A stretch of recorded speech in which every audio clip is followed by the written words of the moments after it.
Thank you, everybody, for joining us, and welcome to the People Strategy for the Future of Work virtual conference. This is our third session of the day, and we are talking to Drew Fortin. He is the people-first, value-driven leader with nearly 20 years of growth strategy and team-building experience across retail, marketing technology, local media, and HR tech. This led him to found his agency, Lever Talent, and he is also the co-creator and host of the Lever Talent Show with Drew Fortin. So welcome, Drew, to the show. Thanks so much for having me, Jacqueline. This will be a show, I'm sure. Yeah, absolutely. Very happy to be here. I'm happy to talk to this group about empowerment through technology and how we can use technology to empower and not just lead us around. So as Jacqueline said, my name's Drew with Lever Talent. We are a talent strategy agency. We're also an Engagedly partner. So really excited to be working with you all in this future work. By the way, I'm calling you from my home office in Boston, Massachusetts. So very excited to be here with you all. Jacqueline, are we ready to get started? Well, let me tell the participants a couple of notes. Sure. First, they need to be sure to add any questions to the Q&A or the chat. We're going to be monitoring both of them today. I've added a question already in the chat, so if you'll tell me where you're calling in from and what coffee you're drinking this morning, I would be very interested to know. And I think we're ready to get started. All right, let's get started. So I've been on this journey for a while. And I believe that I can bring a unique perspective to you all, having been in the marketing and go-to-market space for HR technology. So spent a lot of time analyzing HR technology, analyzing value props of products and how we can actually target you all in the HR space. And now here, many years later, leading a talent strategy agency where we're helping businesses beyond just tech to empower their talent strategies. And ultimately, the question is, what are we doing? What are we trying to do in business? And it all comes down to decisions. Everything that we're doing in business is a decision, deciding what product we want to build, what beachhead we want to go after, what ideal customer profile we want to target, right? These all are different decisions in our business. And as a business gets started, when it's small, those decisions are really kept and held tight by the leadership team. And as the business grows and our teams grow, we need to disseminate the velocity of good decision-making. I work with clients all the time who have this bottleneck of decision-making up at the top. Their teams feel demoralized, like they can't do anything, disempowered, and the business isn't making traction. So we got to think about decisions in our business. They stack on top of each other. They build. There's a compound effect. And our job, especially in HR, is how can we, and in talent strategy, how can we actually increase the velocity of good decision-making in a shorter amount of time? If you do that, you're going to get growth. So everything I want us to think about today is decisions are the currency of growth. The key here is empowering people and having confidence in them that they are going to make the best decision on behalf of the company. Now, easier said than done. And you know why? Because the root of decide is to kill. Herbicide, pesticide. When we make a decision, we're literally choosing to give one idea life and get rid of another. That's why this is scary, because when we make a decision in business, if we don't have that trust, that safety, that feeling that if we make the wrong decision, we're going to live to fight another day, we're probably not going to make that decision. We're probably like, nope, not mine, right? Hot potato. Or we can make a decision and it can be the wrong one, and we're not going to want to live with those consequences. So this is why this is scary. And this is why we see these worlds, especially over the last few years, we talk about the soft and the hard skills of leadership. The soft and the hard skills of just managing ourselves in the business is so important because it all comes down to understanding what good decision-making is. And as technology introduces itself and new innovations come up, more will come. AI is just the latest platform shift, right? AI is not going to be a big deal, or oh, you know what, these prompts don't really work, or I put something in here and oh, it gave me a hallucination of some stuff like AI. No, AI is going to impact us materially in a huge way. And you know what? We shouldn't be scared of it, because what AI does, it actually puts the emphasis more on the human. It's not just the pace of transformation that is happening right now. It's the kind of transformation. It's not like, oh, we have digital transformation, and now what was on our computer, we can actually have on a mobile device and in our everyday world. That was the last big platform shift. This platform shift is called artificial intelligence, which actually means replacing a human brain. That is what artificial intelligence is. But what a lot of people don't realize is that artificial intelligence, there's two components of it. There's AI, artificial intelligence, which literally is that pursuit of getting general artificial intelligence. There's also IA, which is intelligence augmentation. And especially in business, as we're relying on these little bots, and I put a little cute bot there because he's cute, I'm assuming that's what we want, right? As we rely more on the machines to automate processes, to take over the more transactional components of business, more human judgment is needed the more that happens. Because you need more supervision. You need more people overseeing the bots. Now, these bots right now are invisible. They're in the cloud. They're on our computers. They're chat bots. The next big platform shift coming after AI is robotics.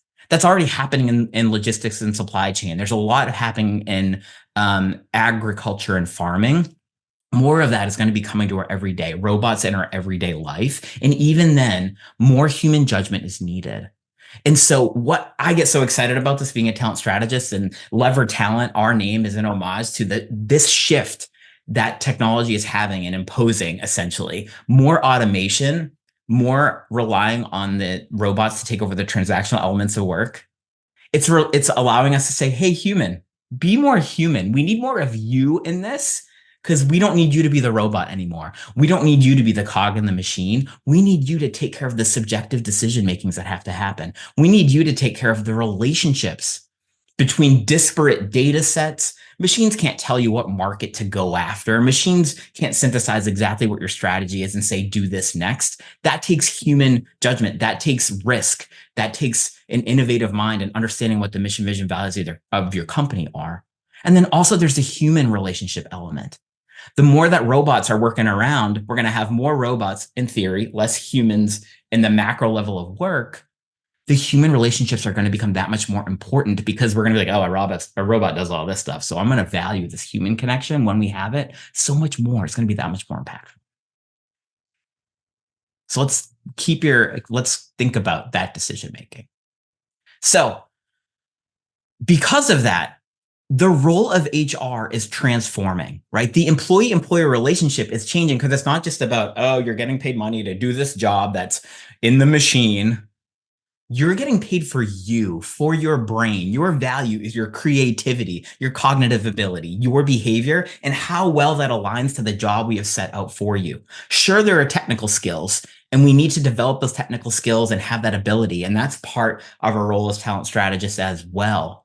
But really, the imperative is aligning the talent with the business strategy. So if you could, I just would love for you to take a moment, rip out your phone, scan this QR code, and we'll see if we can get some participation here. If the role of HR is to align talent strategy with business strategy, then how do we do that?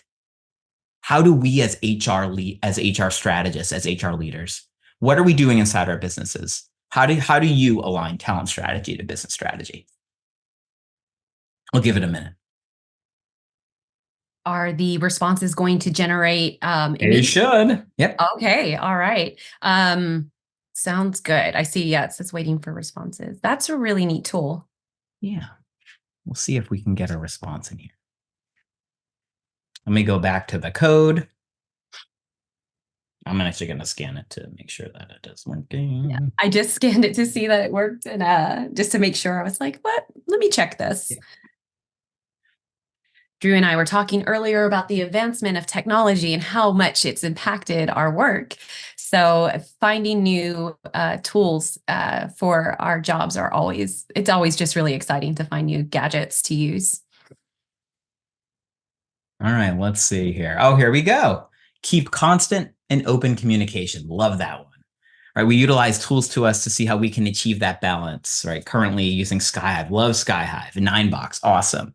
Collaborating with business leaders on annual planning. Open and honest communication. Talk and collaborate. Loving these responses. Collaborate with executives to ensure HR understands. Love that. No assumption made. Awesome. Definitely keep giving the responses. I'll be sure to provide these to Jacqueline and we can send them after as well. So really what we're trying to do, I use the term talent optimization. You can use the term talent strategy, but it all comes down to these components here. We use jargon like increase engagement, performance management, communication.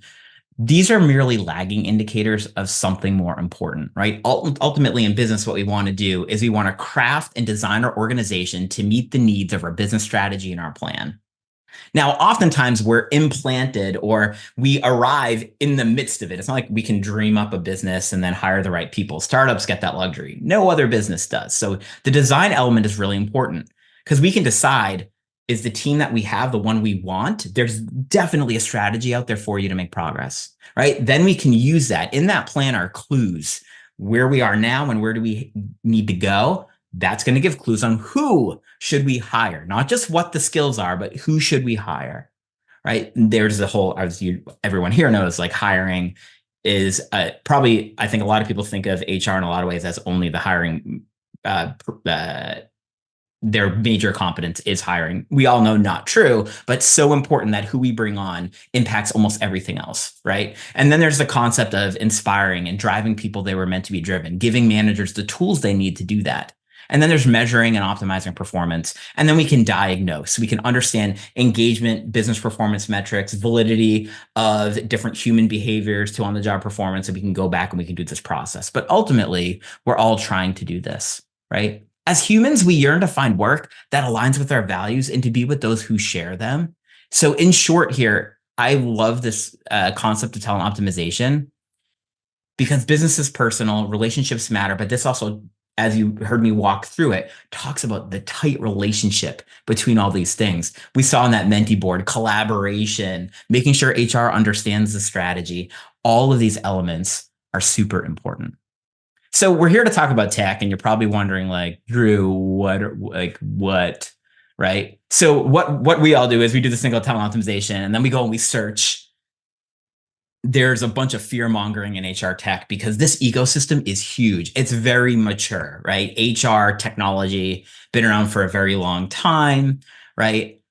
There is an amazing HR technology ecosystem out there. It is daunting, though. I have this grimace face on here. How do we make progress? What do we choose, right? There are whole entities of types of businesses. The businesses that publish these market maps, they're almost intended to scare you. So they could be like, you need us to make the decisions for you. Work with us. And I'm here to tell you that that's not necessarily the case. You can have so much more control, and we'll talk about why. So we take to the web, we research these tools, then we start to go look at the websites of some of these providers. And another thing, because HR tech has been around a very long time, these tools have gotten so good at marketing, at the appeal, right? Predictive index, lever talents and predictive index partner, but fix mishires, ineffective leaders, and disengagement, right? Udemy, knowledge opens doors. Let's do skills, baby. I have a whole other talk track on subscribing these subscription platforms for learning. They're a great perk, but they rarely get you the leadership skills you need in your business. I'll talk about that later. Paradox, right? AI-powered recruitment. Every great hire starts with hello, right? They have honed in their marketing messaging. Lattice, UKG. It is a lot, and it all looks so amazing, right? It's just so amazing. We're just barfing rainbows over here, right? This is supposed to be called technological empowerment. Not so much technology, I think I'm going to be sick. And that is what this is. And they're all starting to promise, and as you can tell, kind of look like each other. So like, what do these things even do? What is the value prop here? This is one thing I want you to come away with today. Software does nothing. It's not necessarily true, not technically true, but software does nothing, right? Empowerment through technology. Technology doesn't do anything. It is the enabler. It allows us to do better, cheaper, more, faster. It allows us to scale humans. It allows us to scale you and HR, right? HR, until really recently, we were looking at HR as documentation tools. That's why a lot of our core HRIS systems are built on these really archaic infrastructures and really hard to integrate with, because they were never built to do the digital experiences that we're trying to get them to do today, right? So it all starts with understanding that first. Software doesn't do anything. In fact, the path to technological empowerment is to forget about the software first. Plan and process first, technology last. This is a very basic journey, talent strategy map. Happy to share this after, but right, we have our whole hiring process, then we go ahead and we onboard, and then we're managing the people, and then we develop the people, and then we have promotions, and then we have attrition, and then the whole process starts all over again. And if we have a really robust company with a really robust HR discipline or people discipline, we're going to have teams focused on all of these elements. Well, what we should be doing is mapping this out. And then we should be first thinking about the processes. Like in hiring, we want to first attract the right candidates. We want to recruit. Then we want to actually start to have applicants. We want to look at those candidates. We want to vet them. We want to assess them. We want to start screening them. We want to have the hiring process, applicant tracking, right? Then we get into onboarding, and we want to give them the tools they need and their manager need for them to be successful. We want to understand what they think about that. And then we want to confirm that they've been onboarded, that they have the skills they need, and so on and so forth. There are so many processes that need to be mapped out. And I would actually recommend mapping them out before you look at technology. And then on top of this, now we can start to think about what kind of technology do we have? You can see I have HRIS in two places because it doesn't do this thing really well, even though I'll get in this in a second. It promises to do some of those things well. Then we have our LMS, our learning management systems. And then we have our applicant tracking systems, performance management, our subscription learning. This is like a very tight way to look at this. There's oftentimes a bunch of other tech that we didn't even know people on our HR team were using to do various parts of this process, but we would probably benefit from taking an inventory of that. The reason why technology gets out of control is because we're like, oh, that tech's cool. I never thought about doing that. Now I'm going to use it. That is wrong. The wrong reason to use the technology. Think about your business strategy. Think about your talent strategy. Think about what is needed first and what will have the most impact. Map out those processes, and then you're going to have success. Inside each one of these processes, for instance, in management, right? A bunch of micro processes that we need to have a good handle on. These don't even look like things that a lot of us in talent strategy are thinking about, but we need to be in the development process, right? Performance appraisal. This is more along the lines of things that we do. We're going to find in this process, there's a lot of gray area. Do I do that? Does someone else do that? It's going to force us to have that accountability conversation and to make sure that in HR, we're not just like thinking about HR tech, we're thinking about productivity tech. We're thinking about the other sorts of technology and how it all interacts together. That can be daunting if we do not feel like we have a good plan in our process and we're aligned first. So first big learning here, there's power in process. Map out your process first, identify the interventions you need, and it'll become clear where the tech can help. You can see in the grayish area behind this, right? A very standard performance appraisal process, right? Even then, I would recommend try running the process manually if you can. You'll learn so much about what you truly need. You'll learn so much about like, oh my gosh, this is really clunky when I try to do this in a document. It's going to be so much easier if we can store it and then AI summarizes it for me. But that's awesome, right? But if you don't know that, you're just going to be like, that feature is awesome. I think that's what we need. And then you're going to fail because people were like, I never even want to be in another product. So I'd rather just optimize it here, right? Those are just, it's almost like product innovation philosophy that we have to bring to our HR strategy before we decide on the tech. So then we need to ask ourselves, why do we need this tech? If we want tech to empower, not limit us, we have to take stock in why we need it. So boosting the employee experience from recruitment to performance assessment, we need to think about the various elements here. Are we trying to maintain compliance? Are we trying to scale a good process so a rising tide lifts all ships? Are we looking for speed because it's just taking too long and people are attriting, or people are not getting to a point because we just take too long, or by the time we get our engagement results and then we take action on it, it's too late, right? So speed could be something. Quality, right? We look in our employee engagement surveys all the time, and quality of learning, quality of my manager is really important. So how can we actually increase that quality? And then, of course, there's always this element of you need a return on your investment.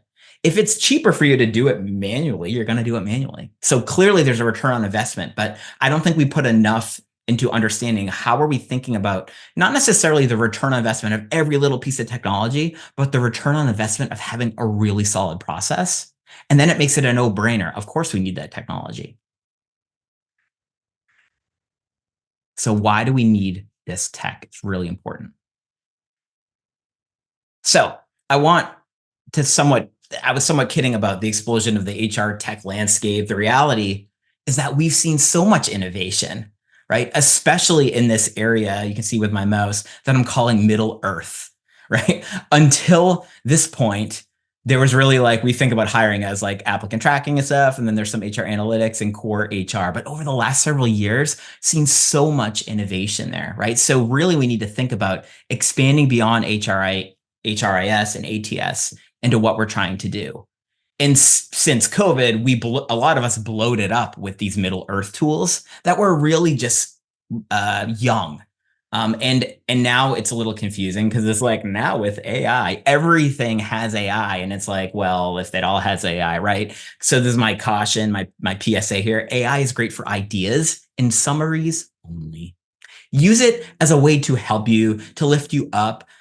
Even engagedly, great tools when you're doing OKRs, you're doing performance appraisals, and you want to summarize ideas, you want to anonymize ideas. That's awesome, right? Give me that lift because it relieves the burden on that manager, greases the skids, makes it easier for me to level up and for me to be genuine and interested and give you the level of attention that you need as one of my direct reports.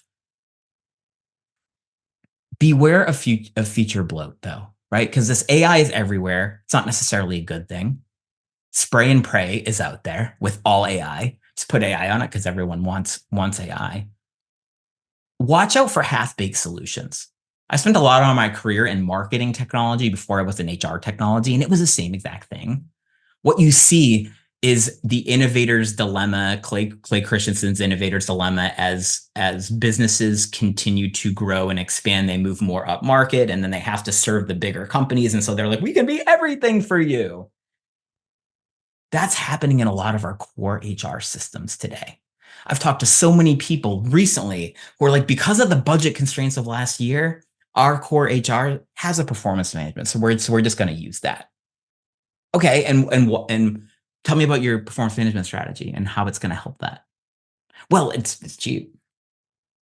Well, it does a performance appraisal, and that's pretty much all we use it for anyways before. Okay, so you didn't have a performance management strategy before, and maybe you should have never had the performance management tool to begin with, but that doesn't mean you don't need a performance management strategy. So that's why we got to be careful about letting our wallets control how we think about the technology that we need. Super important. And don't make that mistake then of this checked feature box of what I'm saying about the core HRIS systems or core HR systems. They have really great recruitment and hiring because it's regulatory compliance. When we promote someone, salaries, when we need to terminate, right? All of those elements are done really well because we have a record of an individual, which is how those tools were born. And then there's a very light string now being tied across them. I don't know if anyone here has seen Greyhound. It's a great movie. I love my historical war movies. But this story of Greyhound, Tom Hanks, awesome, right? Ernest Krause, U.S. Navy commander, assigned to lead the Allied convoys across the Atlantic during World War II. This is a story of the battleships lead these convoys of soldiers and supplies across the Atlantic, and they have air cover for most of that journey. There's a 5-day portion in the middle where the planes just run out of gas, so they don't have air cover. And the battleships and Tom Hanks's character is leading that, have to protect the convoy from submarines for 5 days. It's called the Black Pit. That's what they called it then. Now, the planes could actually see the submarines, but the boats can't. So it was very not optimal, loosely veiled protection to get them across to the other side when they had their air cover. If you just check that feature box in performance management, you're doing this. It's better than nothing, but you don't need to run out of gas at the Black Pit. You do have that opportunity, and there are ways to get it done. Just be careful of that. Okay.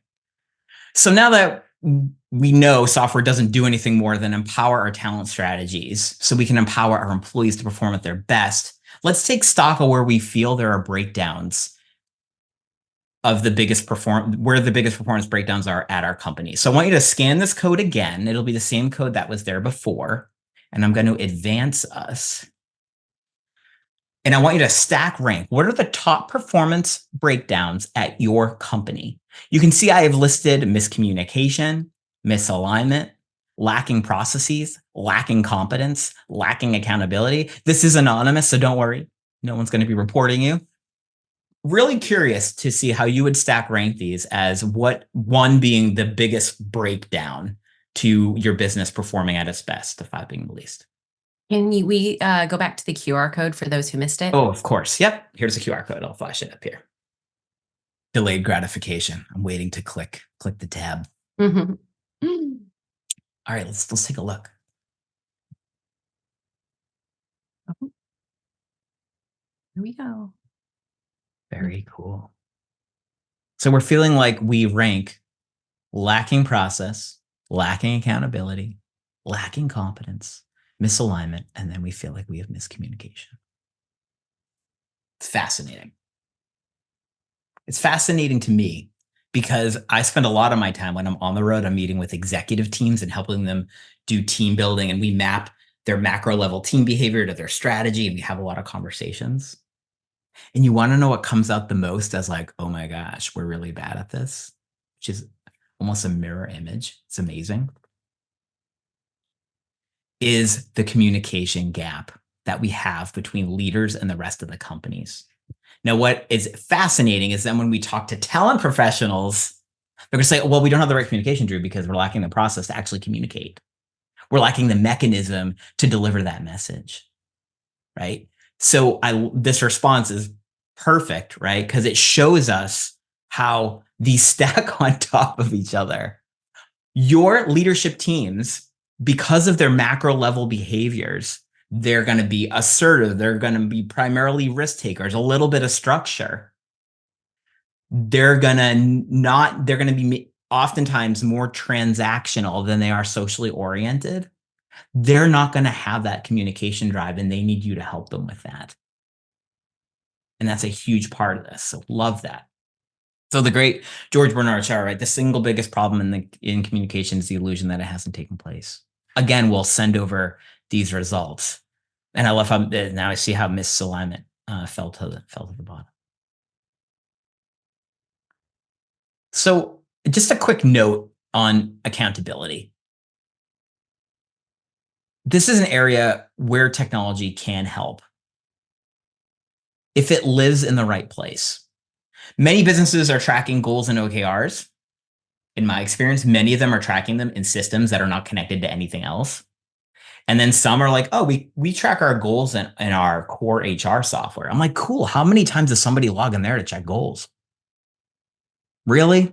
That's not going to be a good solution, right? We need to be tracking them in systems that are connected, right? So shameless plug for Engagedly here, because they have built an amazing platform that houses goal tracking, collaboration, performance, and learning. It's gamified, right? But wait, there's more, right? And it's programmable. You can have your playbooks so you can actually say, okay, these are our goals and we're going to do work together in here. And there's so much in that black pit area that I talked about that covers, right? Also, shameless plug for products like the predictive index that allow us to get that alignment.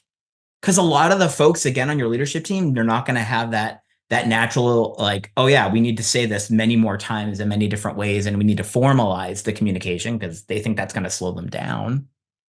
They're also not going to have that drive for all the process that's needed because they love to function in ambiguity. They love to be proactive. They don't need the process. And that's where we're seeing this breakdown. And so you need to come in as the stewards. We need process. We need alignment, right? We need communication. And these products allow them to have that,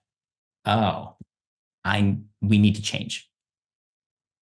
Bring accountability to the forefront. Accountability is the job of talent strategy. Holding yourself accountable is the hardest part, though, and that's why this accountability thing comes up a lot. Here's a sample, right? This product isn't going to be released on time. I guess it's kind of like a building, never on time, never on budget. I guess you'll have to push off your release calendar until we're ready, right? That actually happens in meetings, but then we have the accountable leader.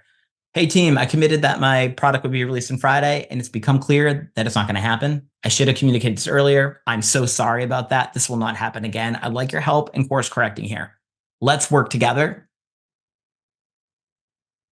This does not happen a lot because we're afraid, again, this whole decisions. I made a decision, it didn't work. I took an action, it didn't work. This is actually hindering us developing more talent processes, communicating more, revealing our weaknesses. The greatest leadership trait is vulnerability. We don't focus on it enough. The more that we show we're vulnerable and we ask for help for others, the more our culture is going to ignite and we're going to empower others to do things. And your talent strategy process can do that. So just shameless plug there for accountability. So if you didn't measure it, it never happened. There's so much that we can measure. There's so much that we can do to create benchmarks, industry benchmarks. We do stuff with clients where we can actually look at those human abilities I talked about before, relationships, cognitive ability, behaviors, correlate that to job performance and say, statistically speaking, we need more people with these behaviors. That is amazing. You can prove an ROI, right? But there's so much we can measure. We have leading indicators, which would indicate that the process is going well. We have lagging indicators that confirm that it's going well across every part of our process. Here's an exhaustive list. So much that we can measure. We need to work with our leadership teams and say, hey, for the hiring process, these are going to be the leading indicators. These are going to be the lagging indicators because our goal is X. For the onboarding process, these are going to be our leading indicators. These are going to be lagging indicators because our goal is Y. That conversation is not happening. HR is thinking, we think we need to do all these things and we think we need to measure all these things. So we're going to go ahead and do all these things. You don't need to do all those things. The goal is for you to probably have one or two key metrics for every stage in this process. And even then, it's going to be perfectly acceptable, depending on the maturity of your business and your HR unit and what your team needs to do, that you may actually black out one of these areas, exit out entirely for a period of time. So you can focus on the things that are going to have the biggest impact. You have permission to do that. But the moment you show up with a plan, and you say, we have to do all these things and measure all this stuff, people go, oh my God, that's going to be a big investment. We need a bigger team. But how's this going to happen? They're asking the wrong questions. So I don't show this to you to scare you. I show this to you to say, be very selective about what you need and work with your leader, work with your teams to make sure what you're selecting makes the most sense. You need to get that alignment. So moving on. Talking about future-proofing, leadership and learning and the tech evolution, right? Using AI as the most nascent example. Talked to somebody the other day who's developing a technology that's like AI video, and it's going to like analyze the video and tell you what their behavioral pattern is. And then it's going to like tell you based off of that, are they lying or not for like the recruitment process. And they're like, the reason why this is important is because AI has also flooded the job finding marketplace. And so people are literally just hiring an AI bot to scrub their resume and apply for them. It's a mess. And now if you use AI to recruit, there's the EOC compliance and HR governance and things that we need to do. AI can either objectify the relationship, which is not good, or empower the relationship. So going back to that employee-employer relationship, technology can help us accelerate, scale, empower. If we think about it as it can help us replace, we're going to go wrong. If we can think about it as, oh, it saves me time because it does all of this for me, we're also going to go wrong, right? Think about that. intelligence augmentation. That's really what we're looking for here. Empower the relationship. Use technology to scale what you're doing well. Don't use technology to replace what you're thinking. And when we lead by saying, oh, that technology is cool, I want to do that, we're actually choosing not to put ourselves there. So that's how we can prepare HR for the future. So I've dropped a lot of my own opinions on you, but I wanted to put together 4 steps to HR tech empowerment here. Step number 1, draft a strategic vision for HR. What is your charter? Here's an example charter. We do this work at Lever Talent all the time. We help teams. Part of leadership training is you need to have a good business plan. And you need to start with a charter, which is like your mini vision within the mission, vision, values of your company. The HR team at Acme Solution exists to ensure our mission, vision, and values are wholly adopted by and aligned across our company, ensuring a culture of accountability and performance. That's a great team charter for a talent strategy or HR unit. Did it say we're going to have the best employer brand and go out there and make magic happen and fart and rainbows everywhere? No, because that comes next. How do we do it? How does this actually happen? But this is where the rubber meets the road. We are hired to make the business work. And then we need to do all these other things in order to make it happen. Step 2, we need to align leadership on values, which are behaviors, and goals. I say which are behaviors. Values are minimum required behaviors. If you have a value at work and it is fun, or a value at work is trust, that is awesome. But I would argue those are table stakes for being a human being at work. Find the values that truly are indicative of the behavioral adaptation or change you need across your business. At Lever Talent, this is how we talk about it. There's today, and then there's your vision for tomorrow. And in there are limiting beliefs. In there's change that has to happen. The delta between where you are today and where you need to go is where the most impactful values live. Do we have to be more innovative? Do we have to be more adaptable? Do we have to be more detail-oriented? Do we need more process? Do we have to be opportunistic? What do you have to be? In each of those words I said are behaviors. And then you can actually start to instill those behaviors across your company. Your values can change because your vision will evolve every 5 to 10 years. Your values too should evolve. Your mission should stay the same. Your purpose, some people call it their purpose, their why, but your vision will evolve. Therefore, your values have to evolve as well. Those are behaviors. And most of the time, the values in the org are adopted because they're the behaviors of the leadership team or they're behaviors of a talent strategy unit that thinks that this is what we want our culture to be. Those are not going to help you get performance. You need to have this conversation and nail this down. Align it to your goals. Step 3, we want to audit our talent journey. Right? We actually want to think through this, and actually score. Ask the company to score you.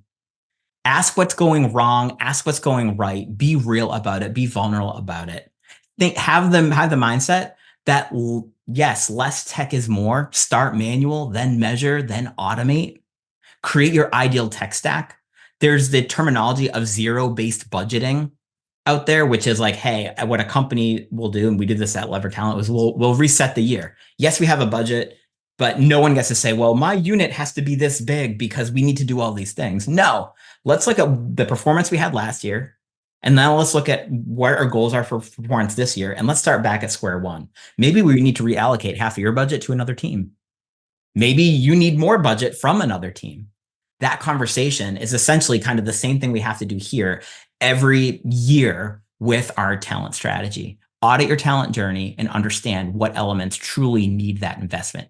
If you do everything, you're going to be doing nothing.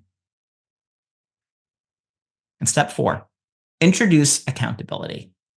Right? Foster that culture of accountability, growth, success, innovation. That happens by in context connecting the business strategy and goals to individual performance, to one-to-one meetings, to group meetings, to performance evaluations, to actually seeing how that matriculates through the process.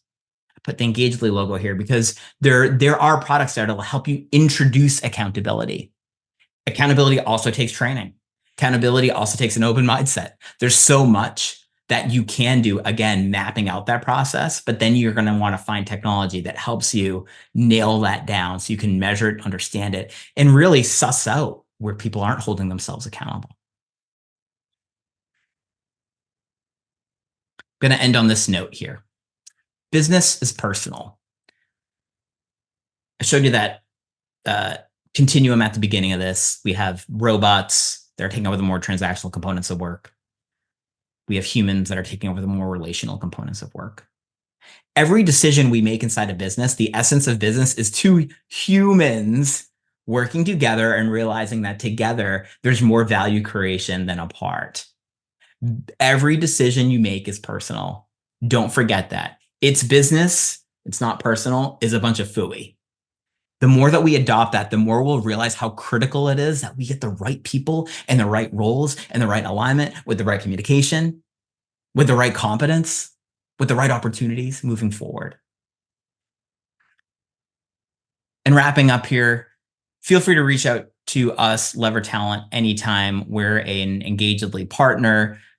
We help with talent strategy in general. Anything you're looking to do, from your hiring all the way through your performance management, leadership training, all that, we are here to help you. We work with a bunch of brands across many different industries. And I wanted to put this offer out there. You can take out your phone, you can scan this, you can book time with me. We offer a free talent optimization audit. So we'll look across these major components of your hiring and your team design and your leadership and your employee engagement, your performance management. And we'll run an audit for you. We'll do stakeholder interviews with 3 people that you choose. It's a 25-question assessment. We'll read it back to you. Or if you just want to scan that code and book time with me to chat, always here and happy to do that. Would be delighted to get feedback from you on this presentation. So with that, just wanted to say thank you. Jacqueline, thanks for having me, and happy to answer any questions if people have them. Yes, thank you so much for this presentation. It was very insightful and it was entertaining as promised. I do have a question though. After hearing all of this, what are the outcomes, or have been a successful implementation from your side, and what were those outcomes for that company? Just with HR tech stack in general? Yes. Yeah. I would say the successful outcomes are directly attributed to revenue or profit. And we have clients that have seen those gains. Now, I wouldn't say that they can say, because of this technology, we were able to do that, Jacqueline, but I would say because of this process. So we have clients that we worked with to align their mission, vision, and values, to train their leaders on the values, to train the leaders on giving good feedback in association with the values. And now they're leveraging technology to do that, are seeing exponentially greater employee engagement scores, are seeing exponentially more growth, are surviving in a specific industry that this client is in than others. They're in finance, and it's been kind of a weird rocky road in insurance and finance over the last couple of years. They're doing great, right? So I would say it all comes down to, first, the strategy alignment, then the process, and then the technology. We have other clients, though, when it comes to like point solutions. We have one client that's using both Engagedly and the predictive index to understand behaviors, to get performance management going. And they're doubling down, right? They're saying, wow, we need to get more leaders aware of their behaviors, and we got to be doing more when it comes to goal tracking, OKRs, and performance management inside Engagedly. And then a really kind of more specific case is, we have a client that we're based off of job performance metrics that we ran validity studies and found we were able to peg a $9 million opportunity from mishiring, essentially, right? So found a snag in their hiring process that's having rippling effects across their management process. They were like, do we have bad managers? It's like, no, you're just hiring too much variability, right? And if you actually focus on these behaviors, you're going to be able to nail your sales process. And with information like that, HR professionals can make themselves a part of the revenue conversation, further elevating their status, as well as their knowledge of what is happening in the company and the goals that they're trying to reach. 100%. When you're sitting at that table, everyone should be thinking as an owner operator, right? Mm-hmm. And that's going to come more down to the business metrics than it is going to come down to the talent strategy metrics. Mm-hmm. This has all been about really improving that experience with your people, your process, with your technology. Thank you so much for this presentation. If there's any questions from our attendees, I encourage you to throw them in the chat. Even if we don't get to them right now, we will respond in email if you do. But I want to thank you so much for joining us. And I wanted to let you know that our next session is going to be All for One and One for All, How to Develop Leaders at All Levels. This is going to be with Tina Robinson. She's another one of our Engaged Lead partners, and she is incredibly talented. And this is one that you definitely do not want to miss. Also, we are giving away a Stanley mug for every participant. So every session you join today gives you one more entry into winning that mug. So join us on the next sessions. Thank you, Drew, for attending, and we'll see you later. Bye now.